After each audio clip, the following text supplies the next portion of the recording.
পটল পোস্ত করব। তা পটলগুলোকে আগে আমি ভেজে নিচ্ছি এক এক করে সব। পটলগুলো বেশ সুন্দর ভাজা হয়ে গেছে। সর্ষে পোস্তটা দিয়ে দেবো। সর্ষে পোস্তটা দিয়ে দিচ্ছি। সর্ষে পোস্ত, কাঁচা লঙ্কা, নুন দেওয়া আছে, আর একটু নুন দিয়ে দিচ্ছি,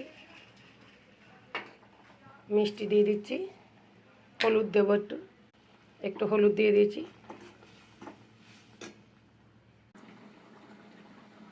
ডাল করেছি, 4 পিস বেগুন ভাজা, উচ্ছে ভাজা, এই পটলটা হয়ে এসছে, নামিয়ে দেবো আমি। এই হচ্ছে পটলের সর্ষে পোস্ত, টকের ডাল, উচ্ছে ভাজা, বেগুন ভাজা।